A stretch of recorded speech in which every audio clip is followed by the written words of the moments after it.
다 함께 경배와 찬양으로 2025년 12월 21일 대림절 대4주 온유교회 주일 예배를 시작하시겠습니다.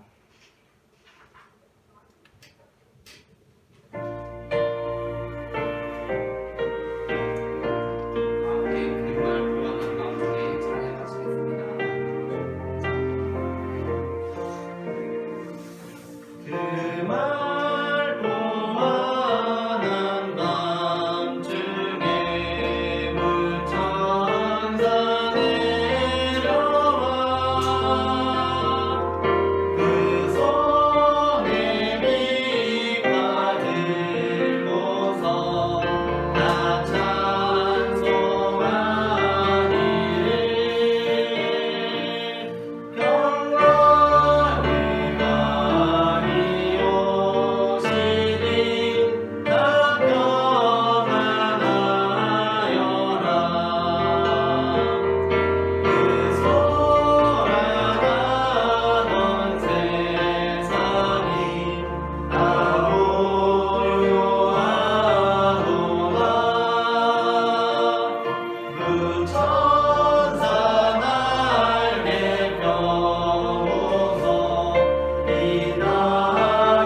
성문으로 나아가라 나아가라 백성이 올 길을 닦으라 큰 길을 수축하고 수축하라 돌을 제하라 만민을 위하여 기치를 들라 여호와께서 땅끝까지 선포하시되 너희는 딸 시온에게 이르라 보라 내 구원이 이르렀느니라 보라 상급이 그에게 있고 보응이 그 앞에 있느니라 하셨느니라. 아멘. 영광과 찬송을 받으시기에 합당하신 하나님 아버지, 예수님께서 구세주로 이 땅에 오신 성탄절이 눈앞으로 다가와 있는 대림절 네 번째 주일에 저희가 지극히 겸손한 마음으로 성전을 찾았습니다. 독생자를 보내신 하나님의 크신 사랑과 그 뜻에 순종하신 예수 그리스도의 은혜를 생각하며 경건하게 예배합니다. 마음과 뜻과 정성을 다하여 드리는 이 예배를 기쁘게 받아주시며 베푸실 은혜를 사모하며 기다리는 모든 성도에게 충만한 은혜를 내려 주옵소서. 인류를 죄와 사망에서 구원하시려고 육신이 되어 이 땅에 오신 예수 그리스도의 이름으로 기원하옵나이다. 아멘.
죄의 고백을 주님께 올려드리시겠습니다.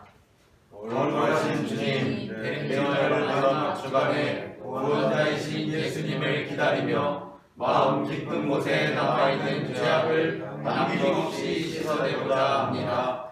지난 한 주간 우리의 입술에는 찬양과 감사 대신에 원망과 불평이 가겠습니다. 손과 발을 죄에게 줘 육신의 정욕을 채우는 도구로 사용하였고 마음 중심에는 하나님을 향한 신뢰가 없었습니다. 우리의 죄를 용서해 주소서. 예수님의 이름으로 이 고백의 기도를 드립니다. 아멘.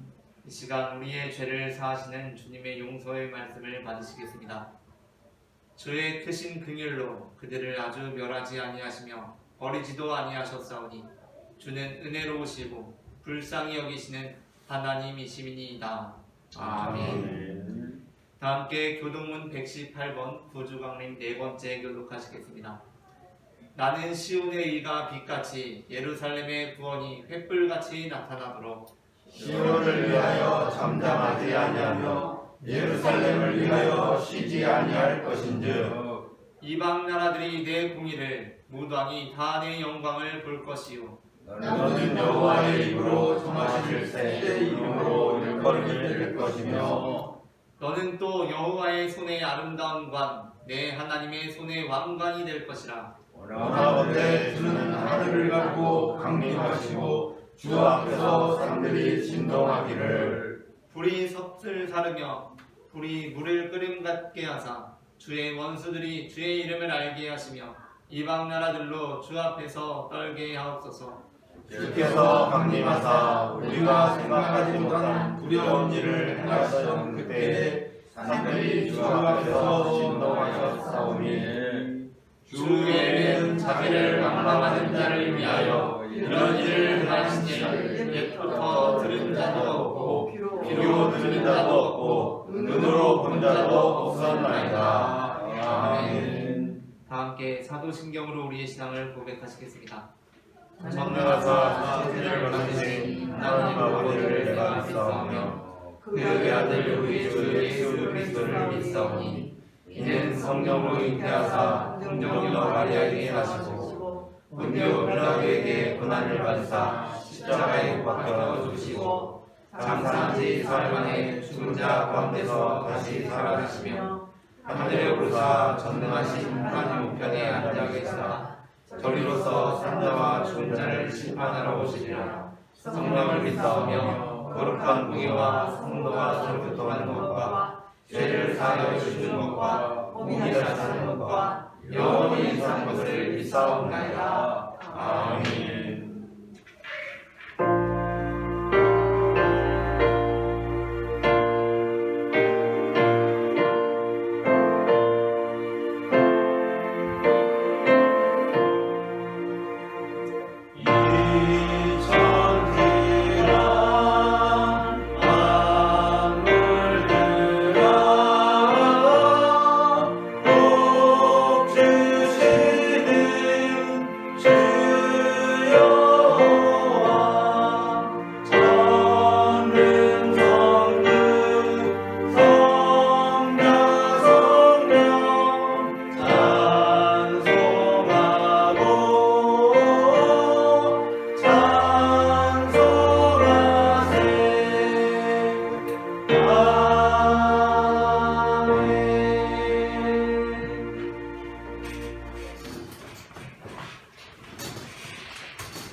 하나님 감사합니다. 오늘도 우리를 우리 교회로 모이게 하시고 주님 말씀 듣기를 사모하는 마음 주셔서 기쁨으로 찬양하고 구하게 하심을 감사드립니다. 아멘. 한 주간 동안도 나라는 성전을 잘 돌보았는지 돌아봅니다.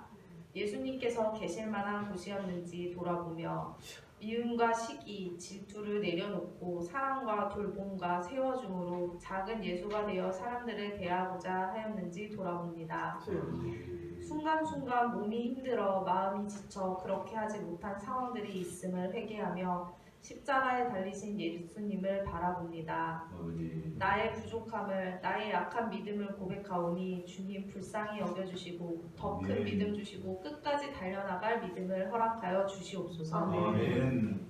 우리를 위해 하나뿐인 아들을 보내주시고 낮고 낮은 내 마음에도 찾아와 주신 주님, 우리도 주님을 닮아 낮아지기를 원합니다. 아멘. 높아지려고 하는 나의 욕심을 내려놓고 하나님의 능력으로 일하며 살기를 원합니다. 아멘. 성탄절의 의미를 다시 생각해보며 낮고 낮은 이 땅에 오신 예수님처럼 나도 낮아지기를 원하며 오직 주님만 높아지시기를 원합니다. 오늘도 말씀 전하실 목사님께 성령 충만함 주시고 듣는 우리들에게도 잘 정돈된 마음을 주셔서 전해지는 말씀마다 다짐하게 하시고 변화하게 하셔서 새 포도주를 담은 새 부대가 되게 하시고 세상으로 나가서도 맛 좋은 포도주를 전하게 하는 사람이 되게 하여 주시옵소서. 2025년을 마무리하며 한 해 동안 함께하여 주신 주님께 감사드립니다. 힘들 때나 기쁠 때나 감사하게 하시고 주님과 함께함을 느끼게 하시며 주 안에서 형통하게 하심을 고백하게 하여 주시옵소서. 모든 일들이 주 안에서 선하게 이루어짐을 감사드립니다. 예수님께서 십자가에 못 박혀 다 이루었다고 하신 것과 같이 우리의 삶도 하루하루 승리하여 다 이루었다고 고백할 수 있게 하여 주시옵소서. 2026년에도 주님 주시는 복을 누리는 우리가 되게 하시고 경제적으로나 관계적으로나 위로나 아래로나 주님 주시는 복이 차고 흘러 넘쳐서 주변에까지 그리스도의 향기가 전해지기를 소망합니다. 감사합니다. 사랑합니다. 예수님의 이름으로 기도합니다.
빌립보서 1장 12절 말씀입니다. 본문을 제가 봉독하겠습니다. 형제들아, 내가 당한 일이 도리어 복음 전파의 진전이 된 줄을 너희가 알기를 원하노라. 아멘. 사도행전 16장에는 사도 바울이 성령의 인도하심을 받아 빌립보에 가게 된 내용이 기록되어 있습니다. 9절부터 12절입니다. 제가 봉독하겠습니다. 밤에 환상이 바울에게 보이니 마게도냐 사람 하나가 서서 그에게 청하여 이르되 마게도냐로 건너와서 우리를 도우라 하거늘. 바울이 그 환상을 보았을 때 우리가 곧 마게도냐로 떠나기를 힘쓰니 이는 하나님이 저 사람들에게 복음을 전하라고 우리를 부르신 줄로 인정함이로라. 우리가 드로아에서 배로 떠나 사모드라게로 직행하여 이튿날 네아폴리로 가고 거기서 빌립보에 이르니 이는 마게도냐 지방의 첫 성이요 또 로마의 식민지라. 이 성에서 수일을 유하다가. 아멘. 사도 바울은 성령의 인도하심을 받아서 빌립보에 가게 되었습니다. 그런데 바울은 성령의 인도하심을 받아 이르게 된 빌립보에서 예기치 않은 일에 휘말려서 감옥에 가게 됩니다. 만일 우리가 성령의 인도하심을 받아 살아가는 가운데 감옥에 갇히는 불상사를 당하게 된다면 우리는 어떻게 반응하겠습니까? 화가 나기도 하고 낙담하기도 할 것입니다. 그러나 바울은 그러한 가운데 절망하지 않았습니다. 오히려 바울은 그 감옥에서 찬송을 합니다. 25절입니다. 한밤중에 바울과 실라가 기도하고 하나님을 찬송하며 죄수들이 듣더라. 아멘. 내 마음대로 살다가 내 욕심을 채우기 위해 살다가 감옥에 가게 된 것이 아니라 하나님께서 시키시는 대로 했는데 감옥에 갇히게 되었을 때 기도했다라는 것은 이해가 되는 부분입니다. 그런데 찬송을 했다는 것은 무엇입니까? 찬송은 넋두리를 했다거나 한탄을 했다는 것이 아닙니다. 모든 찬송에는 주어진 가사가 있고 찬송의 가사들은 결코 단순한 절망과 낙담으로 끝나는 것이 없습니다. 그러므로 예수님께서 십자가 위에서 엘리 엘리 라마 사박다니라고 찬송을 하셨을 때에도 비록 그 가사가 절망과 낙담의 가사라고 할지라도 우리는 그 찬양이 소망과 하나님을 바라보는 찬양임을 믿음의 눈으로 볼 수 있는 것입니다. 모든 찬송은 절망과 낙담 중에 노래할지라도 그 가운데 일하시는 하나님을 높이고 경배합니다. 바울이 감옥에 갇혔던 도시, 바로 그 빌립보라는 도시에 쓴 오늘 본문의 빌립보서는 바울이 감옥에 있을 때 썼던 것으로 받아들여지는 서신입니다. 그러나 그렇다고 해서 빌립보서가 바울이 빌립보에서 감옥에 갇히게 되었을 때 빌립보 감옥에서 빌립보 교회에 쓴 것은 아닙니다. 빌립보서는 나중에 바울이 로마 감옥에 갇히게 되었을 때 빌립보 교회에게 쓴 것입니다. 하지만 로마 감옥에서 빌립보서를 쓰고 있는 바울은 빌립보에서 감옥에 갇혔을 때와 동일한 태도로 이 편지를 쓰고 있습니다. 그것은 바로 그 감옥에서도 성령의 인도하심을 받아 그 인도하심을 따르다가 감옥에 갇히게 되는 일을 당하게 되었다고 할지라도 절망하거나 낙담하지 않고 기쁨의 편지를 썼다는 것입니다. 우리는 살아가면서 때로 곤경을 당하게 되곤 합니다. 심지어 어떤 경우는 하나님의 인도하신 가운데 하나님의 뜻대로 행하는 가운데 하나님께서 기뻐하시리라고 믿는 일을 행하는 가운데 그 곤경을 당하게 되기도 합니다. 그럴 때 우리는 어떻게 합니까? 불평하지는 않습니까? 원망하지는 않습니까? 낙담하고 절망하지 않습니까? 바울은 그렇지 않았습니다. 바울은 빌립보에서 감옥에 갇히는 일을 당하게 되었을 때에도 찬송했고 나중에 로마 감옥에서 빌립보에 편지를 쓰면서도 기쁜 마음으로 편지를 썼습니다. 그래서 빌립보서의 별명이 기쁨의 편지, 기쁨의 서신입니다. 그렇다면 바울은 어떻게 그 곤경 가운데서도 절망하지 않을 수 있었던 것입니까? 오늘 우리는 내가 당한 일이라는 제목의 설교를 나눕니다. 제목을 제가 먼저 읽으면 따라 읽으시면서 두 번 읽겠습니다. 내가 당한 일, 내가 당한 일, 내가 당한 일, 내가 당한 일.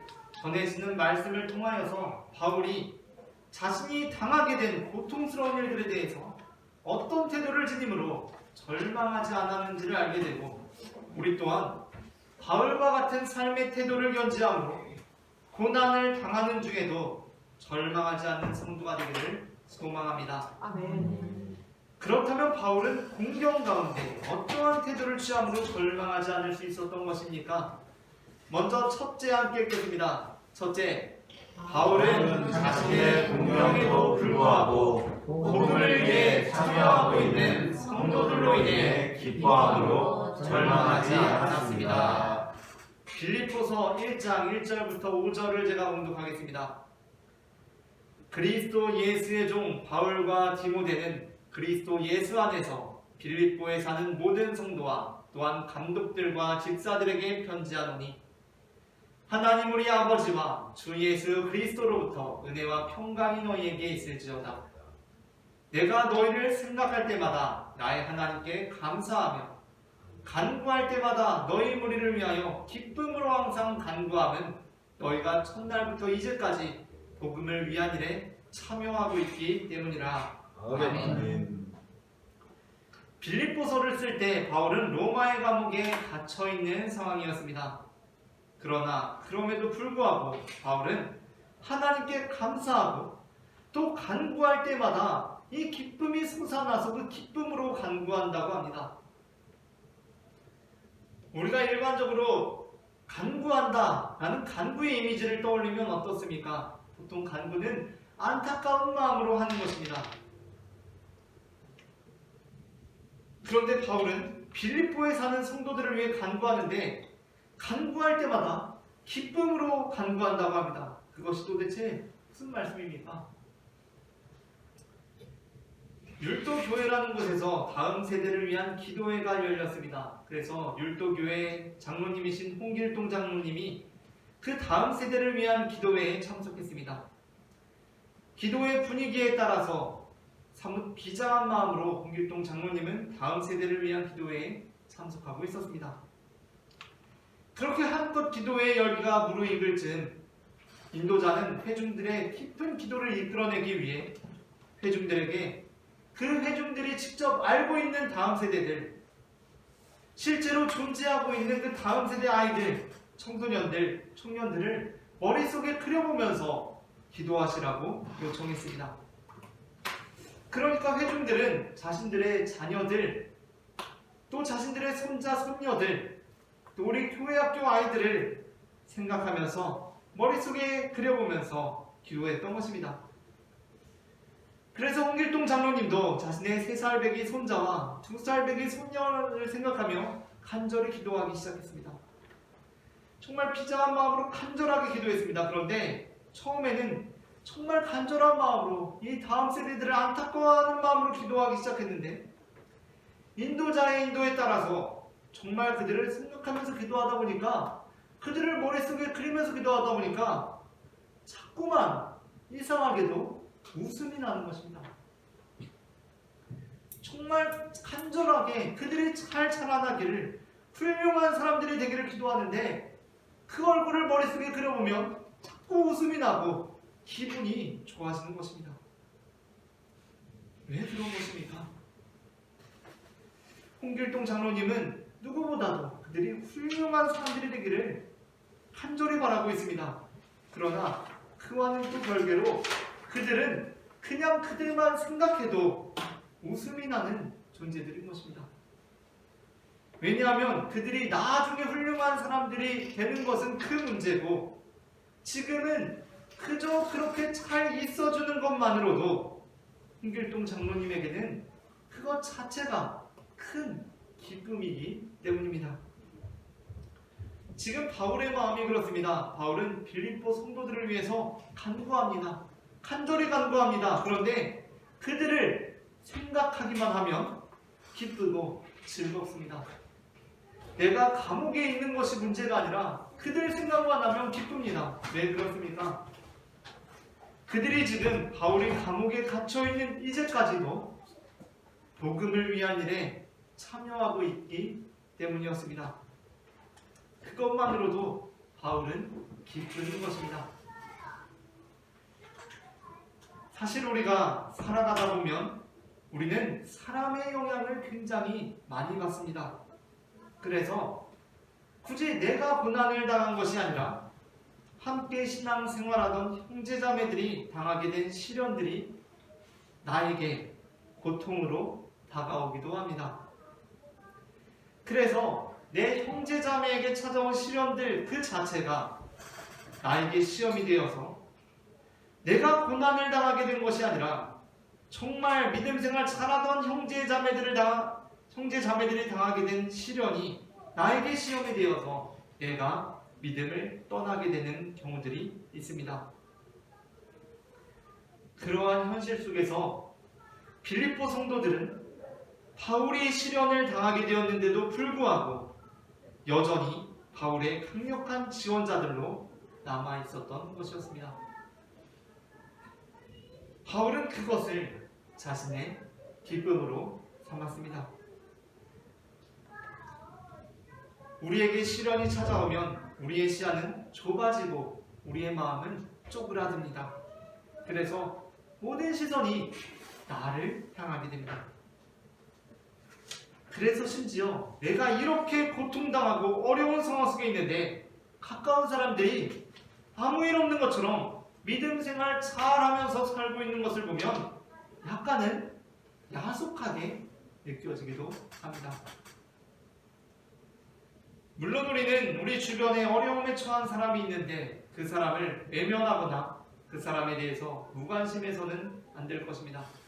그러나 만일 우리가 어려움을 당했고, 그럼에도 불구하고 우리 주변에 가까운 사람들이 여전히 그 믿음을 지키고 있다면 우리는 그 모습을 보고 야속해야 하는 것이 아니라 사실은 오히려 우리는 그것을 기쁨으로 삼을 수 있어야 한다는 것입니다. 다음으로 둘째 함께 읽겠습니다. 둘째, 바울은 자신이 당한 공경을 기뻐하는 자들에 대하여 기뻐함으로 절망하지 않았습니다. 빌립보서 1장 12절부터 18절을 제가 봉독하겠습니다. 형제들아, 내가 당한 일이 도리어 복음 전파의 진전이 된 줄을 너희가 알기를 원하노라. 이러므로 나의 매임이 그리스도 안에서 모든 시위대안과 그 밖의 모든 사람에게 나타났으니 형제 중 다수가 나의 매임으로 말미암아 주 안에서 신뢰함으로 겁없이 하나님의 말씀을 더욱 담대히 전하게 되었느니라. 어떤 이들은 투기와 분쟁으로, 어떤 이들은 착한 뜻으로 그리스도를 전파하나니 이들은 내가 복음을 변증하기 위하여 세우심을 받은 줄 알고 사랑으로 하나 그들은 나의 매임에 괴로움을 더하게 할 줄로 생각하여 순수하지 못하게 다툼으로 그리스도를 전파하느니라. 그러면 무엇이냐? 거칠애로 하나 참으로 하나 무슨 방도로 하든지 전파되는 것은 그리스도니 이로써 나는 기뻐하고 또한 기뻐하리라. 아멘. 초대교회 때부터 오늘 지금에 이르기까지 교회는 하나의 교회이며 모든 교회는 예수 그리스도를 구주로 하는 신앙 고백 안에서 하나로 연결되어 있는 것입니다. 그렇기 때문에 오늘 지금 여기 우리가 예배하고 있는 이 온유 교회는 2000여 년 전 빌립보 교회와 함께 연결되어 있는 하나의 교회입니다. 그러나 또 한편으로 교회는 지금도 그렇듯이 초대교회 때부터 이미 몇몇의 영향력 있는 지도자들에 의해 세력이 형성되고 있었고 그 가운데 묘한 경쟁 관계들이 나타나기도 했습니다. 하지만 하나님께서는 그러한 경쟁 관계들까지도 사용하셔서 열방 가운데 복음이 전해지게 하셨습니다. 그렇기 때문에 교회는 설령 교회들 가운데 경쟁 관계가 형성된다고 하더라도 그 경쟁 관계까지도 하나님 안에서 선용될 수 있도록 주의를 기울여야 합니다.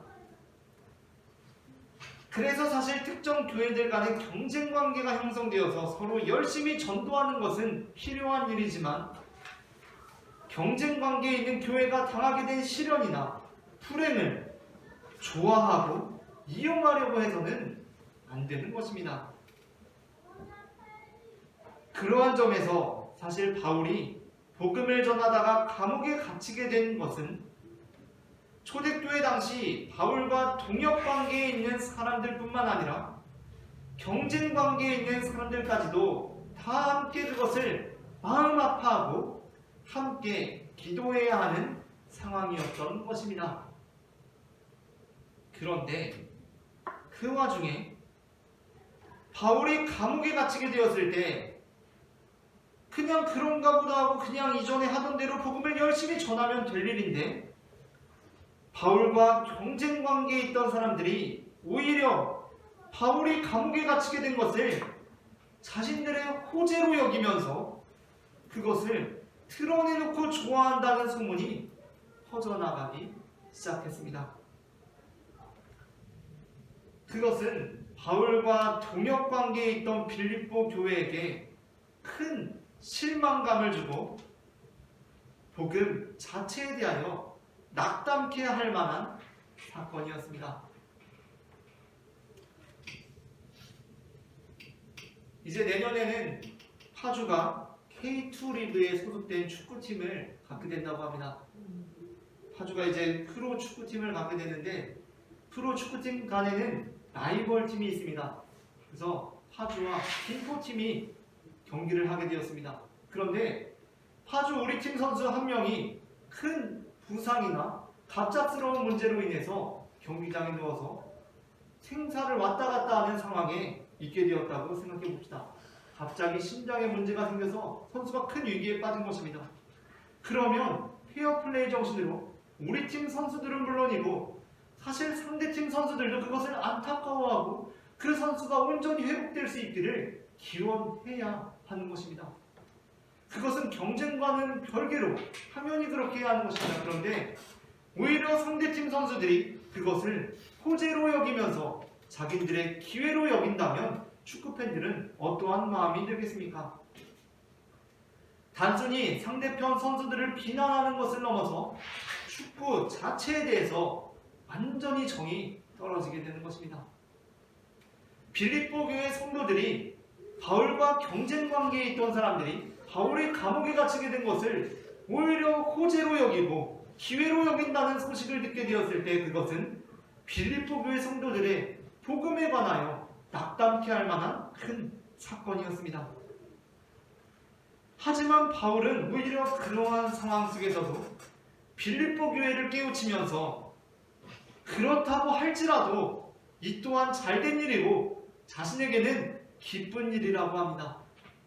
왜냐하면 이런들 저런들 그들을 통해서 지금 복음이 폭발적으로 전해지고 있기 때문입니다.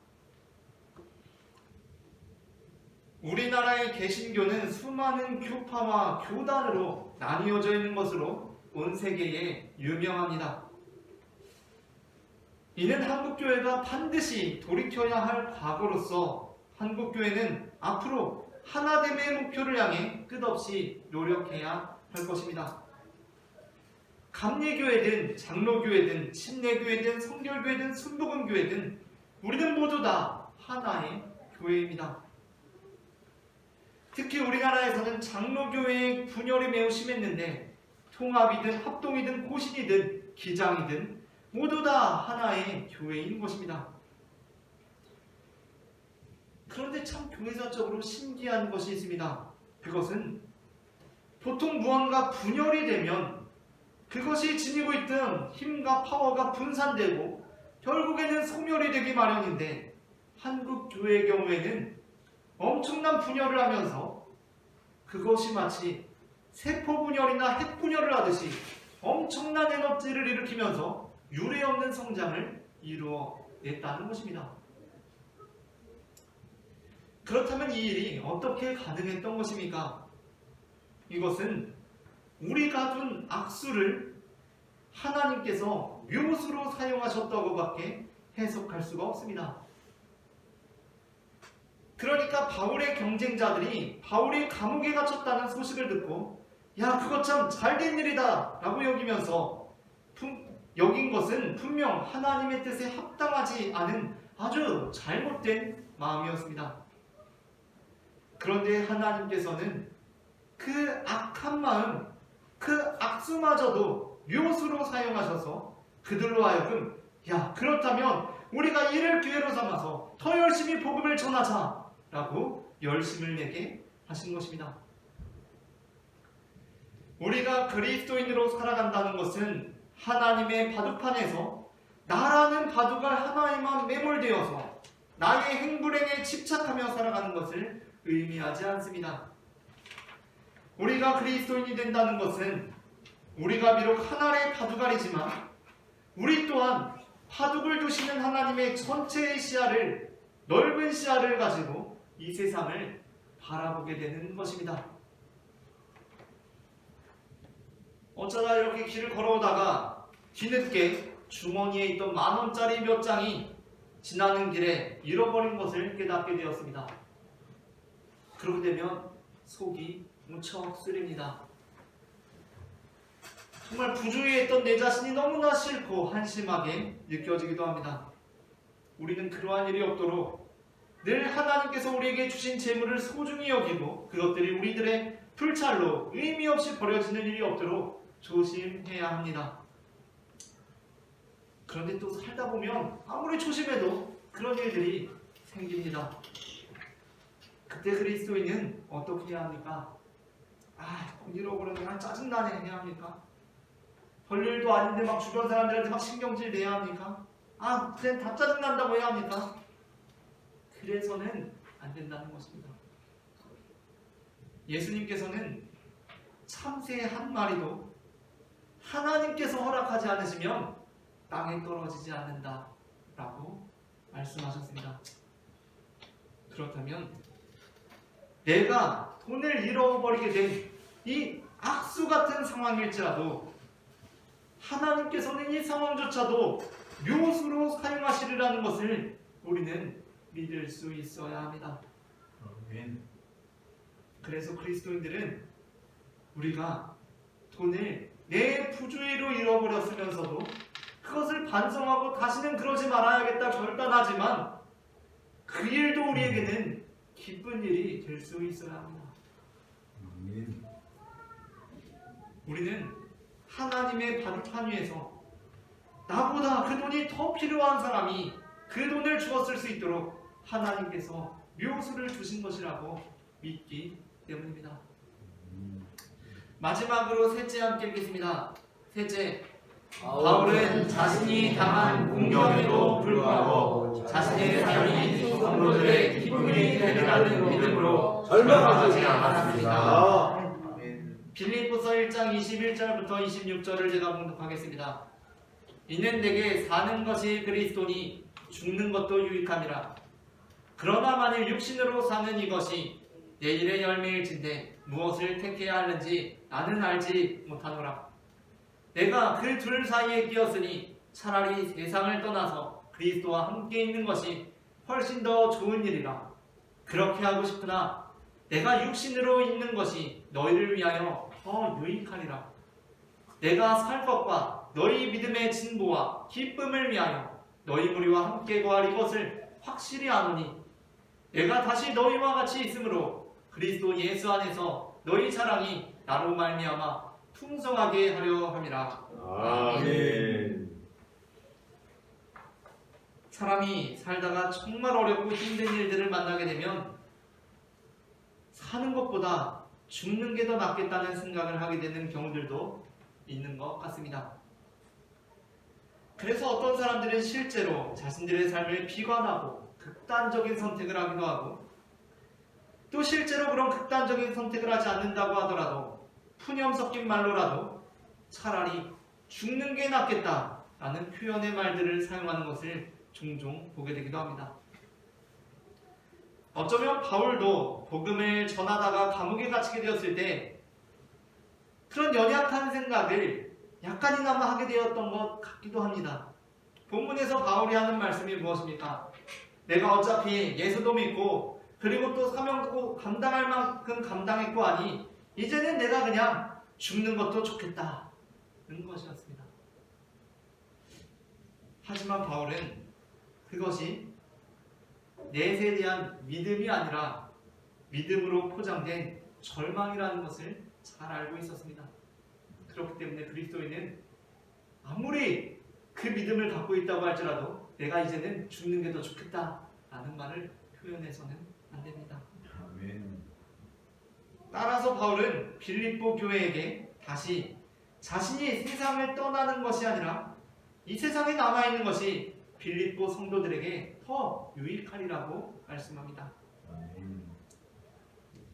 우리가 어려움에 처하게 되면 우리의 자존감은 급격하게 떨어집니다. 그러면서 내가 살아있음이 오히려 주변 사람들에게 짐이 되는 것 같아서 나 같은 사람은 차라리 없는 것이 낫지 않겠는가 생각하게 되기도 합니다. 그러나 우리가 어려움에 처했고 다른 이들의 도움을 통해서만 생존할 수 있다는 현실 자체가 우리의 삶이 다른 사람들에게 유익한가 그렇지 않은가를 결정하는 지표가 되는 것은 아닙니다. 우리는 우리가 어려움에 처해서 다른 이들의 도움이 없으면 생존할 수 없는 상황에 처하게 되었다고 하더라도 우리가 우리에게 도움을 주는 그 다른 이들의 유익이 될 수 있으리라는 확신을 가져야 합니다. 그렇게 될 때 우리는 실제로 우리에게 도움을 주는 그들에게도 우리가 유익이 되고 기쁨이 되는 삶을 살 수 있습니다. 우리가 할 수 있는 것이 아무것도 없는데 우리는 무슨 수로 다른 사람들에게 유익하게 할 수 있는 것입니까? 빌립보서를 쓸 당시 바울은 감옥에 갇혀 있었고 이전처럼 다른 사람들에게 큰 유익을 줄 수 있는 형편이 되지 못했습니다. 그러나 그럼에도 불구하고 바울은 빌립보 교회에게 자신이 살아있는 것이 빌립보 교회에게 유익한 일이 될 것이라고 말씀합니다. 그러나 바울이 살아있는 것이 빌립보 교회 성도들에게 유익이 되는 것은 그저 나중에 해당되는 것만이 아니었습니다. 그 이유는 바울이 감옥에서 빌립보 교회를 위해 기도하고 있었기 때문이었습니다. 빌립보서 1장 9절부터 11절입니다. 내가 기도하노라 너희 사랑을 지식과 모든 총명으로 점점 더 풍성하게 하사 너희로 지극히 선한 것을 분별하며 또 진실하여 허물 없이 그리스도의 날까지 이르고 예수 그리스도로 말미암아 의의 열매가 가득하여 하나님의 영광과 찬송이 되기를 원하노라. 아멘. 우리가 아주 어려운 형편에 놓이게 되어 주변 사람들에게 도움을 주는 것이 아니라 도움을 받을 수밖에 없는 형편이 되면 나는 다른 사람들에게 유익을 줄 수 없는 존재인 것입니까? 그렇지 않습니다. 우리는 그럴 때일수록 우리가 처해 있는 현실을 넘어서 다른 사람들에게 유익과 기쁨을 줄 수 있는 존재가 될 수 있으리라는 확신을 가져야 합니다. 그렇다면 우리는 어떻게 다른 사람들에게 기쁨과 유익을 주는 존재가 될 수 있는 것입니까? 그것은 바로 기도입니다. 우리는 그들을 위해 기도할 수 있습니다. 야고보서 5장 13절은 이렇게 말씀합니다. 너희 중에 고난당하는 자가 있느냐? 그는 기도할 것이요 즐거워하는 자가 있느냐? 그는 찬송할지니라. 아멘. 이 본문을 읽고 우리는 주로 고난당하는 자, 그래서 나는 기도를 하는데 내 고난당한 것을 위해 기도하곤 합니다. 그러나 우리는 이어지는 본문이 개인 기도가 아니라 중보 기도로 이어지고 있음에 주목해야 합니다. 14절부터 15절입니다. 너희 중에 병든 자가 있느냐? 그는 교회의 장로들을 정할 것이요 그들은 주의 이름으로 기름을 바르며 그를 위하여 기도할지니라. 믿음의 기도는 병든 자를 구원하리니 주께서 그를 일으키시리라. 혹시 죄를 범하였을지라도 사하심을 받으리라. 아멘. 그러므로 너희 죄를 서로 고백하며 병이 낫기를 위하여 서로 기도하라. 의인의 간구는 역사하는 힘이 큼이니라. 아멘. 말씀을 마칩니다. 바울은 자신이 당한 공경에도 불구하고 복음을 위해 참여하고 있는 성도들로 인해 기뻐함으로, 그리고 자신이 당한 공경을 기뻐하는 자들에 대하여서까지 기뻐함으로, 그리고 공경을 당한 자신의 삶도 성도들의 기쁨이 될 수 있다는 믿음으로 공경을 당한 중에도 절망하지 않았습니다. 우리 또한 바울처럼 공경을 당하게 되더라도 그 가운데 기뻐함으로 절망하지 않는 성도들이 되기를 소망합니다. 다 함께 기도하시겠습니다. 사랑의 주님, 은혜를 감사합니다. 우리가 주님의 복음 안을 거하게 하시고 주님을 의지하며 살아갈 수 있도록 인도해 주시니 은혜를 감사합니다. 아멘. 주님, 우리가 때로 성령의 인도하심을 받는 중에 곤경에 처하게 될지라도 우리가 그 가운데 절망하는 것이 아니라 바울처럼 기뻐함으로 주님의 능력을 경험하는 믿음의 자녀들 될 수 있도록 도와주시옵소서. 아멘. 가장 어둡고 캄캄한 밤에 빛으로 오신 예수 그리스도처럼 우리 또한 이 가장 어둡고 캄캄해진 이 시대 가운데 예수 그리스도의 빛을 나타내는 믿음의 자녀들 될 수 있도록 도와주시옵소서. 아멘. 사랑의 주 예수 그리스도의 이름으로 기도합니다. 아멘. 다 함께 찬송가 123장 찬송하시면서 봉헌하시겠습니다.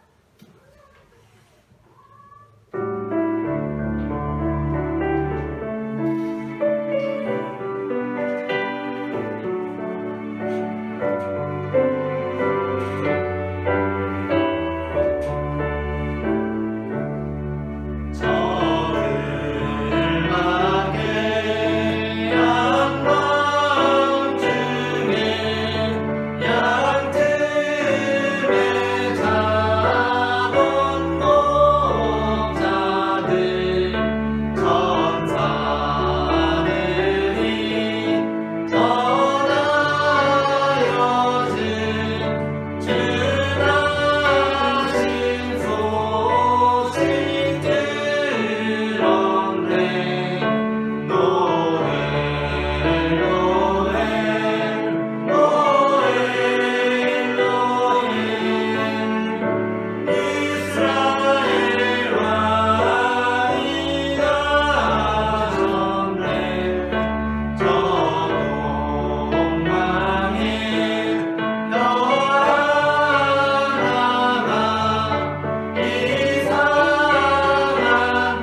사랑의 주님 은혜를 감사합니다. 오늘도 주님께서 우리를 주님의 성전 가운데 불러주시고 주님께 예배할 수 있도록 인도해 주시니 은혜를 감사합니다. 지난 한 주간도 우리를 온전히 이끌어주신 주님께서 시작되는 한 주간도 주님께서 우리를 보호해 주시고 지키시리라고 믿사오니 사랑의 주님께서 우리와 늘 동행하여 주시옵소서. 아멘. 이 시간 주님 앞에 거룩한 예물을 드린 성질들이 있습니다. 예물 드린 성질들을 기억하여 주시고 주님의 다음 없는 은혜와 축복을 내려주셔서 우리의 잔에 차고도 넘치는 주님의 은혜와 축복이 우리의 잔을 차고도 넘쳐 우리의 가족들에게, 이웃들에게, 동료들에게, 친구들에게까지 흘러갈 수 있도록 역사하여 주시옵소서. 아멘. 사랑해 주 예수 그리스도의 이름으로 기도합니다. 아멘. 이 시간에는 우리에게 생명을 주시는 주님의 몸과 피를 바치겠습니다.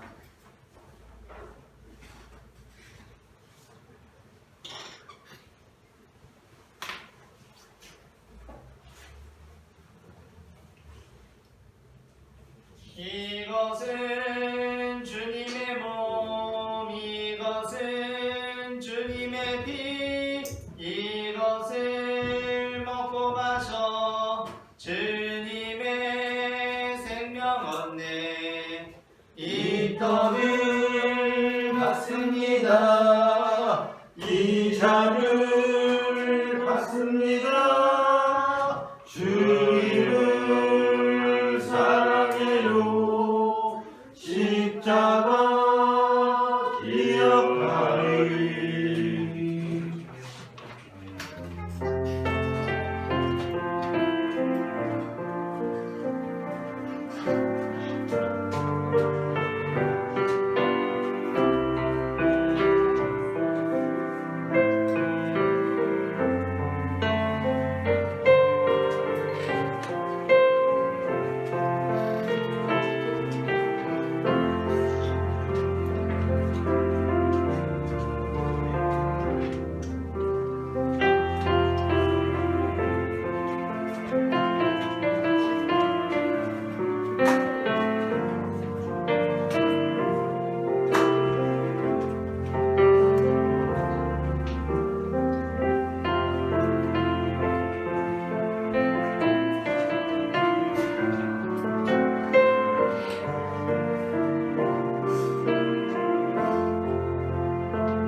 우리에게 생명의 몸과 피를 내어주신 주님께 감사하며 다 함께 기도하시겠습니다. 우리를 위해 생명을 주시는 하나님 아버지, 이 거룩한 신비에 감사드리오며 성령의 능력 안에서 세상을 위하여 하나나라가 이 땅 위에 임할 때까지 그리스도의 증인으로 살게 하여 주옵소서. 우리 주 예수 그리스도의 이름으로 기도합니다. 아멘. 다 함께 평화의 인사 나누시겠습니다. 주님의 평화가 함께 하시기를 바랍니다. 주님의 평화가 함께하시기 바랍니다. 교회 소식을 전합니다. 성탄절 예배가 이번 주 목요일 오전 11시에 있습니다. 성탄절 당일에는 새벽 기도회가 없습니다. 신년 예배가 2016년 1월 1일 목요일 오전 11시에 있습니다. 당회 및 구역회가 오늘 주일 예배 후에 있습니다. 다 함께 일어나셔서 찬송가 620장 여기에 보인 우리 1절 찬송하시겠습니다.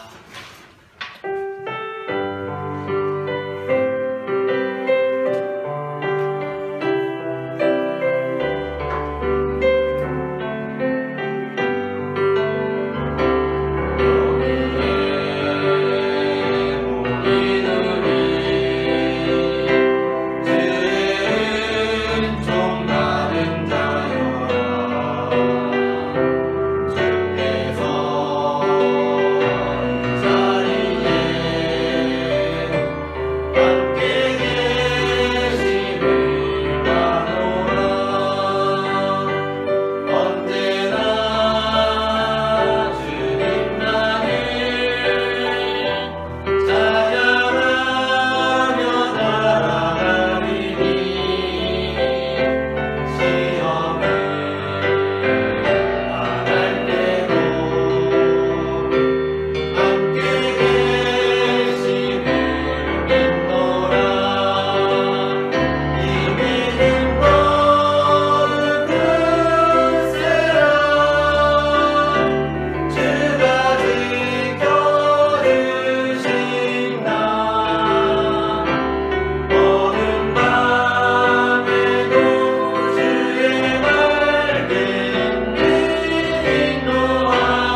아버지와 아들과 성령의 이름으로 세례를 베풀고 내가 너희에게 분부한 모든 것을 지키게 하라. 볼지어다 내가 세상 끝날까지 너희와 항상 함께 있으리라. 아멘. 아멘. 이제는 우리 주 예수 그리스도의 은혜와 하나님 아버지의 사랑과 성령님의 인도하심이 우리가 당하는 모든 일들 가운데서도 주 안에서 기뻐할 수 있기를 소망하는 모든 성도들의 삶 가운데 지금부터 영원토록 함께 하시기를 간절히 축원하옵나이다. 아멘.